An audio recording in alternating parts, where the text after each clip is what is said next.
everybody. Welcome to another edition of Anarchast, your home for anarchy on the internet. I have coming in from San Jose, California, Cody Drummond. He is the founder and creator of the Peacekeeper App. It's an application that actually looks amazing. It's perfect for us anarchists who don't want to rely on government protection, police protection, which of course they rarely do. They're usually the criminals themselves. And so this is yet another anarchist who's come up with a really creative and exciting new application, which of course is all enabled now through the internet and smartphones. We have this ability to do these sort of things. He's going to tell us all about it. It's really interesting. You're going to want to hear how this works. And of course, a past prior guest of Anarchast is Ryan Martin of the Sidekick app. And it's similar but totally different. And actually, if I lived in the US and actually even down here in Mexico, I'd probably put the Peacekeeper app on. The Sidekick one, it actually isn't even available yet, but they're both totally different, but both really good in their own way. And so we're going to go into all that. Of course, Ryan Martin's going to be right here on the beach at Acapulco, February 27th to March 1st. You want to check that out. But let's get right into it with Cody Drummond. Cody, let's check your street credentials. How did you become an anarchist? Yeah, so I probably became an anarchist at around the age of 23. After I'd been treated pretty poorly by some police and judges and bailiffs, I started looking for alternative systems. I used to be a pretty hardcore conservative. And I came across some like liberty philosophers and started reading up on the stuff. One book that was really influential to me was Whatever Happened to Justice by Richard Mayberry. So that's pretty much the gist of it. I got into the philosophy of it, and it made sense to me. That's great. Richard Mayberry, of course, was a past Anarchast guest way back a couple of years ago. Really interesting Anarchast. If you want to check that out, we'll try to put a link down below. Let's get right into the Peacekeeper app. It's never been more important, especially in the U.S. What we're seeing with... Well, first of all, police in the last few decades, especially the last decade since the false flag terrorist attack event by Dick Cheney, Donald Rumsfeld, and many others on 9/11 has really created a massive police state in the U.S. At the same time, the U.S. is collapsing. The empire is collapsing. Most municipalities and states and even the federal government are all bankrupt. And so we're seeing places like Detroit with the police just basically not showing up to anything anymore, which in many ways is good. In Oakland as well, people have gone to private policing. So the Peacekeeper app, why don't you just tell us how it works and what it's all about and where you got the idea? Yeah, so, the Peacekeeper company is pretty much a company that builds and advocates for voluntary systems of emergency protection. And the first system we've built is the Peacekeeper app. It pretty much allows you to send, receive, and respond to very detailed emergency alerts from the people that you choose specifically to be in your network. It's built to call responders to your household, and on the main screen there's 4 buttons: medical, fire, intruder, and abduction. So any one of those buttons you would hit, and it would send out an alert to anyone that you've added to your network. Yeah, that's totally awesome. It totally answers the question that a lot of statists have about, well, what about the fire department? What about the police department? What about medical care and all that sort of stuff?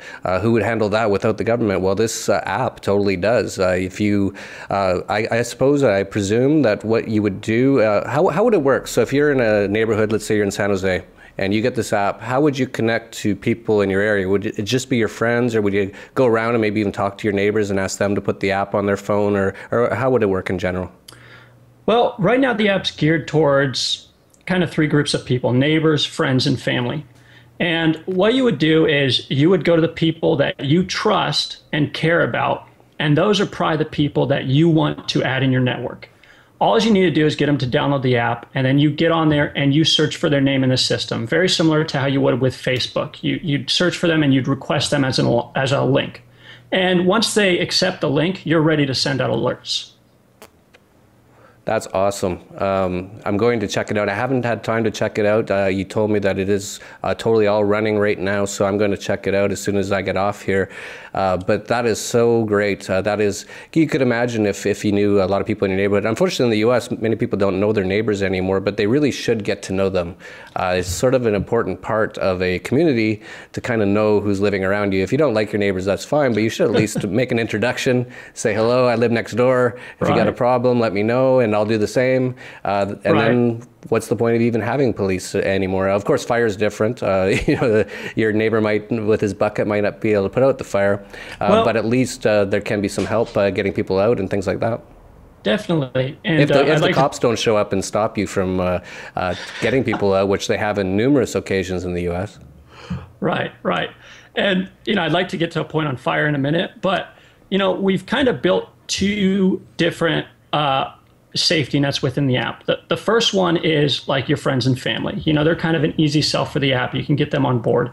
They're usually further away than your neighbors, but that's a good network of response if something happens. The primary one we try and push is what we call your ERG, your emergency response group. And that's supposed to be your neighbors because they can get there the fastest. They're right next to you. So even if that's 1, 2, or 3 people, that's more than nobody. And if you check the police statistics or the emergency response statistics, they almost never show up in time to stop a crime. So 2 or 3 people that that you care about, that might have some level of training, is 1,000 times better than not having anybody show up at all.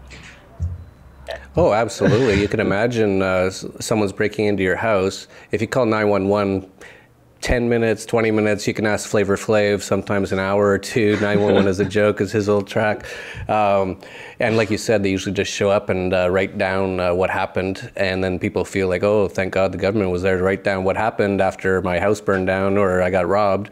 Or in the case of today in the US, on many occasions, the cops will show up and beat you up and tase you or even kill you. And Rob Hussle, who will be performing in Acapulco right here on the beach, February 27 to March 1st, with his rap track, This Is What Happens When You Call the Cops. That track really showed what happens in a lot of places in the U.S. when you do call the cops. SWAT teams come in with tanks, and they consider everyone an enemy combatant, and so this is so much better. And this reminds me of when I was younger.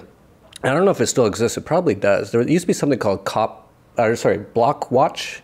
And I remember seeing these signs around my neighborhood, and it had like a number, and it was supposed to be the whole neighborhood was supposed to call this number if there was a problem or if something suspicious was happening or something. But this app completely takes it to a whole new level. Right, and I don't know if you're referring to Neighborhood Watch. Neighborhood Watch maybe is what it was, yeah. In Canada, I think it was Block Watch. And we've got a great website, a great blog up on our website right now that's titled How Neighborhood Watch Sacrifices Lives for Police Favoritism, because that's exactly what they're doing.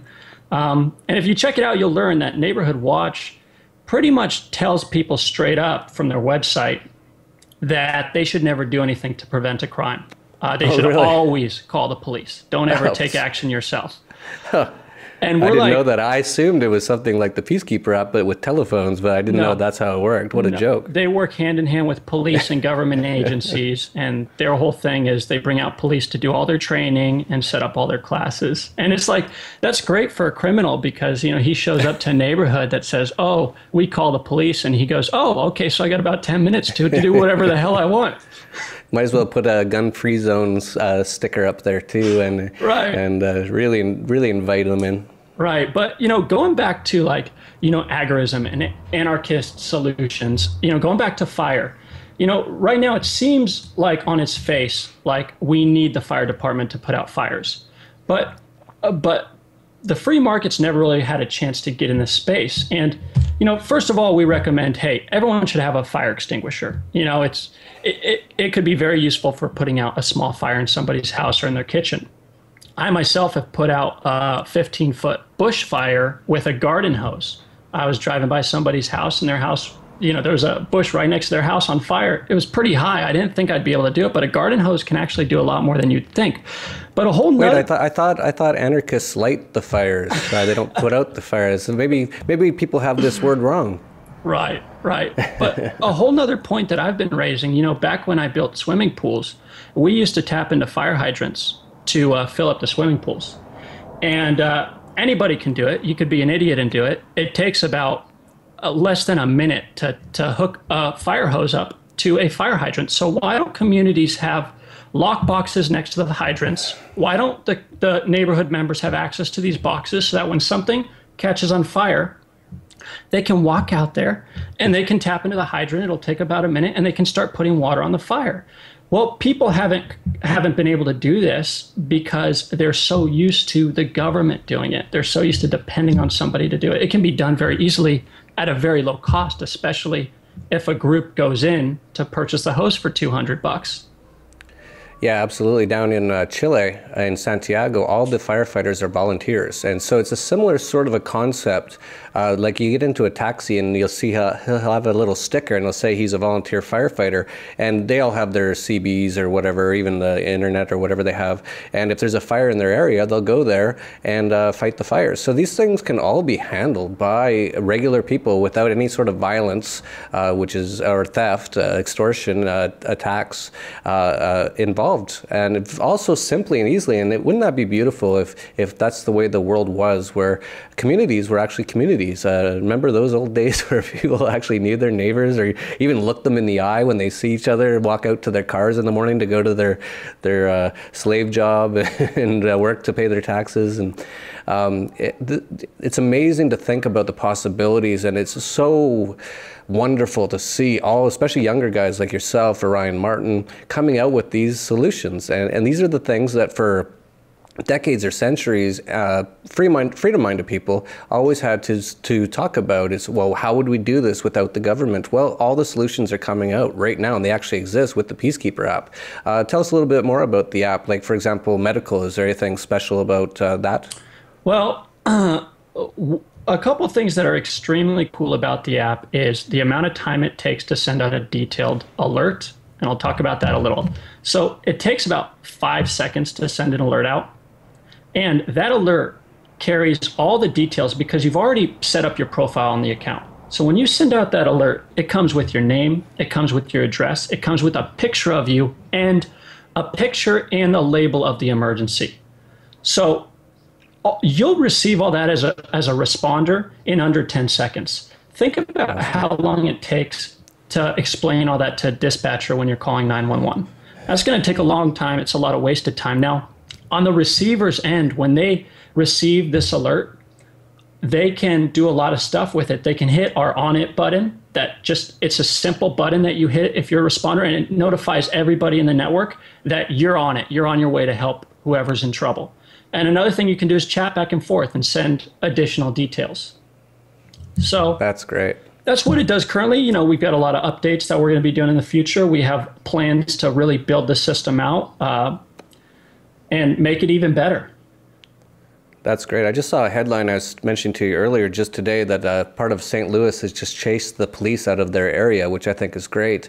And down here in Acapulco, over the last few months, and I just wrote about this last week and got picked up all over the place, including on Cop Block, which I really like, which has over 1 million likes on Facebook, which really shows how much people are realizing the police are not necessarily a net positive force in their life.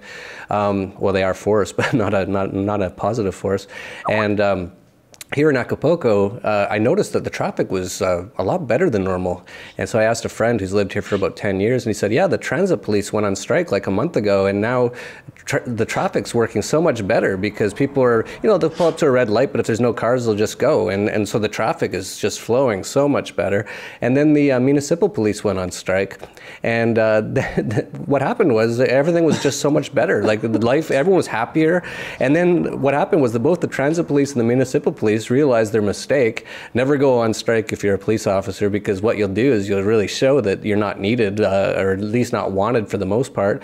And so they wanted to come back, and pretty much no one wants them back now. So as of right now, I don't think there is any transit or municipal police here in Acapulco, and everything is going great. And so having these sort sort of apps, and I don't know if you've thought about it or translating into Spanish or something, which would be so easy to do. I don't know if you've done it, but if you haven't, you should, because that would be something that I think a lot of Mexicans and a lot of people in Latin America would really want to use, especially because down here, when you have a problem, you never call the cops. Like, that's the last people you would call if you have a problem.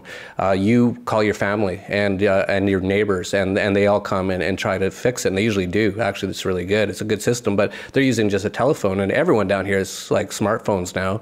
So if you haven't translated into Spanish, you definitely should.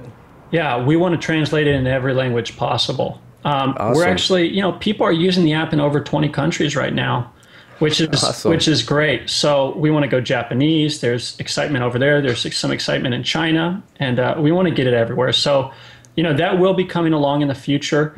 Hopefully, maybe early next year, we can start pumping out some more translations of the app. Yeah, it's great. My mind's racing thinking of how awesome this could be if this catches on. So if you're an anarchist out there, get this on your phone. And I think there is a charge, right? Or do you offer it for free for a certain period or anything like that? But I know it's a very, very small charge. It's one of those App Store charges. The development and servers and coding and maintenance and updates, their costs can be pretty substantial. So we charge a $2.99 fee to cover those costs and try and help support the team a little bit. Besides that, one-time fee? $2.99. But just one time? One-time fee. One-time fee, $3, and you got access to this incredible thing. Every anarchist should be buying this right now. I'm going to buy it right after I get off here. And if you really support the cause and the vision of what we're doing, you can go to our website. Just get a membership. It's $25 a year. You get a cool shirt. You get decals. You get a lot of cool stuff with it, and it helps support making the system better. More robust systems, branching into home automation, and a lot more updates. Awesome. Have you done any sort of interesting marketing things? Like, my mind's just going crazy thinking of ways you could market this. Like, for example, in St. Louis right now, where they just chase the cops out, if there was some way you could somehow get the message out to that community about this app, you could see literally thousands of signups, all at once, right? Just from one community. Right. And I was kind of kicking myself during Ferguson because I would have loved to have the money to send a team out there and been able to market the app. We do have strategies in place right now. We just this week started seriously marketing the app, which is why I'm now doing interviews, because the system has just got to a point where it's pretty stable and we feel like it's reliable. So over the next couple weeks, you're going to see us really pushing our marketing efforts forward. That's great. I know in Ferguson, there was actually a few local teens created an app after Ferguson called 5-0, which is the slang term for cops. And it's a different style app. It's one where if it's just for when you have a police encounter. So I would actually, if I lived in the US, I'd have all three of these on my phone. I'd have Sidekick, Peacekeeper App, and 5-0. And 5-0 apparently just alerts people that you've encountered with the police. And I forget exactly how it works, but it's got a different angle to it. So it's amazing how the market has come up with all these solutions to these problems. And the problems today are more the police than crime. And crime, of course, most of it isn't really crime because the government creates so many things that are illegal that people go, oh, wow, crime's out of control. Well, yeah, when everything's illegal, yeah, there's a lot of crime. Right. I just saw the craziest article. I think it was on that stupid what's it called? Info Addicts or something. It's like the most statist, liberal BS site I've ever seen. And they were saying that they're warning that if marijuana becomes legalized, it's just going to be drug addicts everywhere. And they said, and it also won't reduce crime at all. And it's like, well, most of the crime is people getting arrested for having marijuana. It just makes no sense whatsoever. Absolutely.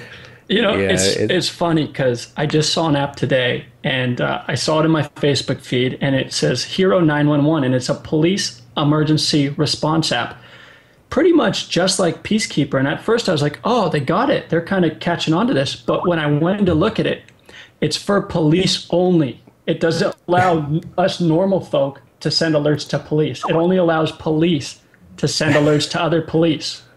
Oh, great. It's also very basic. It's just a call. Swarm. Yeah. So I saw that and I laughed because I was like, oh, these idiots, they just do not understand. No, the government, first of all, they have no interest in making things safer because that's the police. Everything to do with government has the opposite incentive of the free market. So with the police, they have no interest in making sure there's no crime at all in the city. There's no robberies or rapes or murders, because if there was none of that, then they wouldn't have a job anymore. So they actually want more of it, or at least to keep it at the same level. So, but the market's working their way around it, and it's going to be absolutely fascinating. It's so exciting because literally 2 years ago, maybe 3 years ago, I started doing this podcast, and there wasn't a lot to talk about. It was kind of like, yeah, anarchy's way better philosophically, but there wasn't a lot of activity. And now we're seeing all the activity coming in. We're seeing things like Bitcoin, for example. So it's a free market private currency, which can totally undermine the central banks, which the central banks are completely heinous, evil, communist contraptions that have no positive benefit whatsoever to humanity except for those who control it. And so we're seeing all this Bitcoin stuff coming out. And by the way, at Anarchapulco, we're going to have the entire Latin American Bitcoin community here, the top Mexican Bitcoin guys, and a lot of other Bitcoin guys. So we're going to have a lot of really, it's amazing. Every Anarchast I do now, like a movie producer anarchist, putting out anarchist movies, anarchist rappers, anarchist people creating applications, just all of them. For example, we just had on Litecoin, so it's a way to gamble over the internet using Bitcoin on video games. So here's another free market thing. So all these anarchists, or you can call them anarcho-capitalists, are out there creating now all these amazing things. And so I'm so excited about it. I'm 100% going to put Peacekeeper on my phone. If you're watching this and you live in the US and you don't put this on your phone, unless you live maybe out in the woods with no one within 300 miles of you, you're crazy not to put this on your phone. And for all the guys up in the Free State, they all have those CB radios. I don't know if you've paid attention to this at all. Have you noticed? Yes, and I'm in contact with a lot of Free Staters, actually. Good. Yeah, like people like Chris Cantwell, past Anarchast guest, Josie the Outlaw, past Anarchast guest. They actually always have a CB radio on them. Derek J, past Anarchast guest, and they use it because when there are a lot of activists and they don't like the police, of course, and so whenever any of them sees any problem with police, they get on the CB. But this app would be so much better and easier, and then they wouldn't have to carry a CB radio around. And Derek J actually has the app. Oh, good. You know, yeah, he has the app, and he's been supporting it for a long time. So he's been great. But yeah, I think it'd do great there. What's that? I think it would do great there. Yeah. Oh yeah, no, you have to do it. $3, $3. Like, right. Like it's like buying a couple crappy U2 songs. Right. Right. And it might save your life. $3. You have to buy this right now. I'm going to buy it. And also share this video. Share all the information. Cody's going to give us the website and where to get the app at the end of this. Share that. Tell people why it's important. Put it on your phone. Tell all your family, all your neighbors about it. Get them to put it on their phone. I'm not getting any commission out of this. I'm not getting 30 cents on every $3. I just think this is so important for people to do, and it's just so obvious, and I'm so glad that you've made it, Cody. I really appreciate that. Thank you. Yeah, so do you have anything else you want to say about the app, anything that we didn't cover? Well, you know, I will say that, you know, the app is a pretty low cost, and I think it literally has the potential to save lives. You know, if you have, it also works very well for older people that we haven't really talked about that, but grandparents and parents who are at risk of maybe a heart attack or a stroke. You know, if somebody can come over and administer CPR before having to wait maybe 20 minutes for medical services, then you could save a life. So even more than the fact that it's kind of a really cool agorist thing that could diminish the power of the state and empower the individual, it's also very practical for your own personal protection. Yeah, that's a great point, because I've actually just been dealing with this recently with my own mother in Canada, of course, with the government-free medical care. She actually was paralyzed by them from the waist down, taking the swine flu vaccine, which her doctor pushed on her, which results in many cases of people actually not being able to walk afterwards, and that happened to her a few years ago. And her health has been declining because she goes into she has to book about 6 months ahead of time, but when she gets in to see a doctor, they give them all all these chemicals, and she's just in a really bad state of affairs. So I'm actually heading up there next week. I've got a number of natural cures, including MSM, some enzymes that are just amazing. I'm going to be actually starting a site called the Health Vigilante to tell people about this stuff. So I'm going to try to get her off that. But one of the big issues was that she's having a really hard time living alone. Her husband passed away a few years ago, and she actually fell recently, and she couldn't get up. It's one of those, you know, just like you see in the commercials, and you can just imagine how horrible that must feel. Luckily, she was able to drag herself over to a telephone and call her sister, but you can just imagine, I'm going up there in a week, this will be on her iPad and her phone. She has, I think, a smartphone. If she doesn't, I'm going to get her one, at least iPhone 3 or something, you know, something $50. Right. No, I'll spend more than that. But yeah, I'm going to make sure she has that, because that was one of the things, one of the issues that she had was that's her big cure. What is it? Fear. I was going to say cure. So one of her big fears is if she falls and can't get up, what do I do? And I know there is those there's things you can buy, like things you put around your neck and all that, and they will respond. But this would be just as good and a lot cheaper and probably a lot better, because someone who shows up actually cares about her rather than someone who doesn't even know her. Absolutely. Yeah, so that's it. Someone's knocking at my door here, so I might be done too. Right. So, yeah, un segundo. I don't know who it is, but probably just some little kid. Oh, can you hear me? Yeah, bang my mic. I can now. Yeah, probably some little kid. I got about 5 of them in my house here. So yeah, go ahead. In closing, I would just say, please check out the app. Go to either your Android store or your Apple store and just search for Peacekeeper. Look for the blue and red shield and download the app, or go to peacekeeper.org. There's some great videos, great content there. Like us on Facebook, all that good stuff. Yeah, that's great. And like I said, this is totally different than the Sidekick app, which is for dealing with police encounters, which is amazing. And it's not out yet, but thanks to your support, Orion Martin has raised a fair amount of money to put that together, and he's working on it right now. He'll be at Acapulco. But I would have, right now, you can have this app on your phone, Peacekeeper. If you don't, if I see you at any sort of anarchist conference or here in Acapulco and you don't have this app on your telephone, you're going to get shunned a little bit, because every anarchist has to have this on their phone. This is how we create change. And also share it, and also share this video, subscribe.